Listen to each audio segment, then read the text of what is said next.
Come on, walk one, black magic. You ask for the topic. There we go. I'm a little bit in a rush, but I'm focused to get this topic done. We will do black magic from a scientific perspective as well as a psychological perspective. Not so much from the spiritual perspective. There is a million of YouTubers that will give you the spiritual perspective of black magic. That's not me. You see, I like Six Sugar in my tea. No, I will give you a different perspective because in my opinion, and I'm not a specialist, I'm not Van Helsing, vampire hunter or something. In my opinion, the best way to see it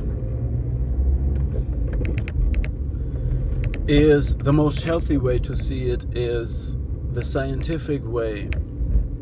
And the scientific way is the psychological way, which is still pseudo-scientific because psychology is a pseudoscience. It's not a real science, so to speak.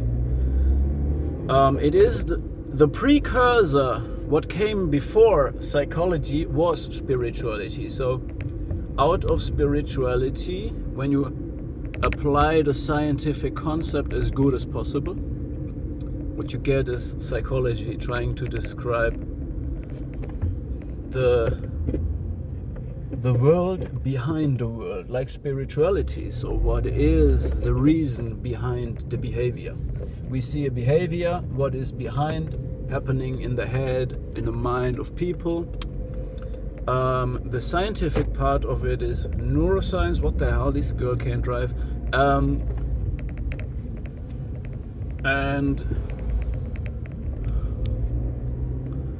the pseudoscientific side is what we call psychoanalysis, psychotherapeutic language, etc. These are models that we have created to describe the world behind the behavior of people. So if people make a behavior that looks like black magic, so they meet at full moon, sit in a circle, do funny things, have crazy decoration in the room, using all these relics, symbols, you know, they are using manipulated symbols. They create a fantastic space, a ritualistic atmosphere, and do ritualistic actions. This is acting. This is a shared fantasy. And if you believe the shared fantasy of this narcissistic action, then you become part of the shared fantasy and the black magic can work on you. So I want you to learn to understand. Where we go in this talk is what is the most healthy if you want to get away from this. And again, I'm not a specialist, I'm not Van Helsing, but my point of view, that's all I share with you, is I want you to understand black magic as a mental illness and a shared fantasy. And if you believe the shared fantasy, you are part of the mental problem that is black magic. In my opinion, black magic is nothing but negative emotion. It's hate and envy. Black magic is envy. Black magic is hate. Black magic is death drive. We went on that concept discovered by Sabina Spielrein. The death drive. It means that you don't want to live. I tell you something. Human beings have one problem. They can think about their misery. They can think and create narrations and fantasies. An animal that is rejected by mother survives or dies, and that's the end of the story. It lives or it dies. A human being that gets rejected by mother becomes a narcissist, and it creates a defensive narration, which is Narcissism is a victimhood movement. It's a victimhood disease, a mental disease based on victimhood. Which means the narcissist has a narration running why he is doing what he does. Why does he have to absorb other people and so on. It's always based on victimhood. The grandiosity is always based on victimhood, even in the overt grandiose narcissist, okay? So the narcissist is always victim, is always has got some sort of hidden disadvantage. Therefore, he must prove everybody that they are so grandiose. A person that is really secure, a person that knows their identity, value, and their superiority, their grandiosity. A person that knows that what they are is innocently arrogant and does not need the external validation or humiliation ritual. In other words, the narcissist is a victim that is constantly reversing his own self-image. He needs to prove all the time that he is superior. He does this with a shared fantasy. And a shared fantasy is witchcraft. It's based on negative emotions. Therefore, black magic, witchcraft is nothing else but negative emotions and the attempt to create a shared fantasy. Now, when the narcissist has already destabilized you because they entrained you already, they already hurt you, they already humiliated you and made you believe that you are in some way connected to them, that you are dependent of them, that are dependent of you. So they change the power dynamic. It starts with envy. You give them everything they have. You supply them. And this is an insult for the grandiosity of the narcissist that uses victimhood to make you give it. So when you give the narcissist, you insult him because they are hyper competitive and think only in hierarchies like pack animals, okay? So if you give, if you provide, you're coming from here, like the handshake of Donald Trump with Macron. It's coming from upside down. You give the narcissist something, and therefore he has to revenge you. He has to revenge for you giving them love, attention, space to live, money, services. You give them everything, and they have to revenge for that because it shows that you are superior, okay? The shared fantasy, the black magic, is based on this negative emotion they have. They start to hate you for that. They envy you and hate you. And to establish a shared fantasy, one very effective way is to make you believe that black magic is real. They come up with symbols, with satanic symbols, read books. A lot of victimhood, a part of the victimhood movement can also be pagan religions, old religions, going back to the old gods, and say, you know, Christianity came and emasculated all our super omnipotent gods, our fertility gods. We are these, we want to, you know, we can't function in this society because Christianity came or something came and has taken our shamanic past. And now we do these pagan rituals. This is a typical victimhood movement to connect back to this in a delusional way. I'm not saying any god is right and another god is wrong. That's absolutely not my, you get me wrong. No. I'm saying it's a typical victimhood reaction to be in rebellion. And rebellion means to reject the current system and go back to older systems. And you justify that you're not functioning because you have to go to this rebellion and you are something better and you are the victim of this all, okay? This is the Luciferian spirit. Lucifer was very close to God. He was the light bringer. But then he thought, okay, I can be God himself. This is like if you introduce a con artist, a mentally sick person into your family, you will feed them, you will give them everything, and then they will think that they can be you. This is the delusion of the narcissistic family cult. And this is the hate and envy. If you give them, they start hate you and they want to be you because they don't have an own identity. And therefore the hate and the envy comes. And what happens is witchcraft, black magic. They want you to believe that they can do this. And yes, there is topics like sleep paralysis. I know these stories.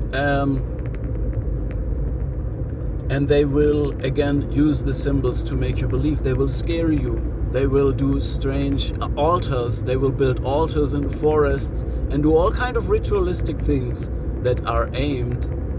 And you need to understand, the narcissist believes it works. The narcissist is always invested. The narcissist has sacrificed himself already to the evil gods. They gave away their essence. They don't have essence anymore. It's gone. They sacrifice, they do human sacrifice, they sacrifice their true self, and this is a kind of black magic ritual, you could say. It's a cult. And then they want to sacrifice you using altars. Only people who have no connection to their soul need altars to connect to the spirit world, to the world of soul. If you have your soul, if you are a living being, if you have not sacrificed yourself, you don't need altars. You just start praying and you connect it to the world, to the spiritual world, to God. All right? So, my point is, try to switch your narration for witchcraft. Try to see it as a delusion, and this delusion, when it works, when witchcraft works on you, you have been infected with the mental concept of witchcraft. Try to switch the concept of witchcraft and black magic into a mental illness. So these people have hypnotized you and infected you with a malignant fantasy. It's a malignant shared fantasy. Black magic witchcraft is a malignant shared fantasy and a victimhood movement. It's a rebellion against that what is real. It's a rebellion against reality. Oh, and now I need magic. You know, it's a defensive mechanism, a fantastic defense mechanism. In a healthy way, children have this. Magical thinking, I can do sorcery, I'm a warlock, I'm a wizard, I'm a witch, I'm a sorceress, is magical thinking. It's a defensive mechanism of children. And it's healthy for children. They need to play and do this to defend themselves from harsh reality. But the narcissist is a grown-ass child and still does this. It's witchcraft, okay? Please try to switch the narrative for you if you suffer from this, that it is just a delusional fantasy and it's not real. They just have made you invest in their own delusional, sick fantasy. Now you need to understand, when we're talking about covenants of witches or warlocks, from a scientific point, from a behavioral point, from a psychological point, it is in every village or city we have connections of people in power. It's like politicians. When we say the precursor of psychology was spirituality and shamanism and esoteric knowledges, people engaging in this, mysticists, the precursor for politics is just relationships and connections and communities of people. We have good people, we have bad people. We have people in power and people who are in influential spots, and they build networks and they try to influence the people around them. And when there is a problem coming up in the community, they try to take care of the problem using their own support networks that they control. So they have a network installed that they control via communication and manipulation and surveillance and monitoring. And when a problem comes, they overtake it, so you don't take care of the problem anymore, and it gets into the system that is already controlled. So the problem will never be solved the way you want it to be solved, but it is in the hands of these people. And this is what you will see as witches and warlocks, okay? It's people who are in positions of influence and manipulation, and they exercise their power. It's like politics. The antidote to that is, like the antidote to witchcraft is to not believe anymore that it works. You're out of that. The antidote to this is solve your problems yourself, individuate. Don't give your problems away to others, because they will lead it into the system and the network that they control. And when you watch the movie Lord of the Rings, there is good sorcerers like Gandalf and Radagast. I think it's Radagast the Brown and it's Gandalf the Grey, and when Gandalf slays the Balrog, he returns as Gandalf the White. But there's also evil sorcerers and warlocks, and the same applies to female counterparts, which we call witches. And these are people in points of influence that are covertly acting as in a sort of victimhood entitlement. And yeah, witchcraft and politics is all about domination, control, and manipulation. So you gotta understand this. It's no voodoo, hoodoo, moodoo, boodoo, magic in this.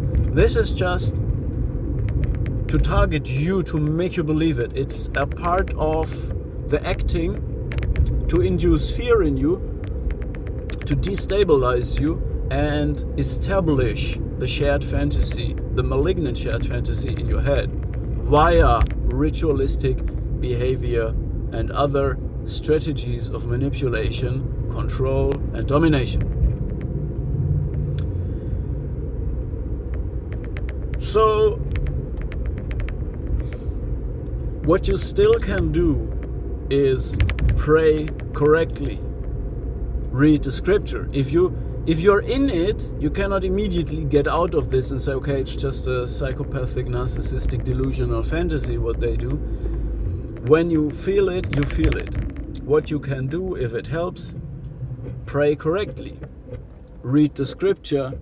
There is great prayers, the Psalms, and you can also, when I say pray correctly, it means you can, what do you do to fight black magic and demons? And yes, even the established psychologists and narcissism specialists cannot deny that narcissism has a demonic spirit, or there is some demonic part about it, okay? And before we had psychoanalytic language and psychoanalysis, and we dissected narcissism psychoanalytically, a shaman would say this person is possessed by a demonic spirit. Yes. So what you do is you pray to God and you assign the right angels. You need to act. It's not that you just pray and you just, you need to act in the spirit to do this, which means assign the right angels. So the Nephilim will not help you. That you need to check out what the ministry of angels, how it is built, what groups of angels are there. The cherubim, the Nephilim, check all of them out. But what you need is the archangels. Your guardian angel and your archangel, they are assigned specially for you and to deal with worldly problems. Okay? God will not come down. God will not move one finger for you in this world. You need to pray to God, to assign angels, send angels to protect you and to fight your battles for you, if you believe in this, as long as you believe in black magic, okay? So ask for the right archangels, because they are concerned with you. and your guardian angel. He looks like you, he's always with you. And then additionally to that, you have your guardian angels, and you can also establish any kind of spirit team that feels good for you. Anyway, that being said, I'm gonna finish off my drive, and I think I could give you an idea. But work towards the goal to understand that black magic and witchcraft is nothing but a shared malignant fantasy of delusional people who have a mental problem. And they just destabilized you so far and made you believe and scared you and dysregulated you so far that you now believe that there's some truth in that. But you will recover from this. These are just mentally sick people who try to invert a power dynamic because they are envious and hateful. That is the real story. They are envious and hateful. That's all. But that's their problem, right? Focus on something more positive. Be thankful for your life and that the Lord, the Most High God, protects you, and Jesus died for us, okay? So you're protected. It doesn't work on you.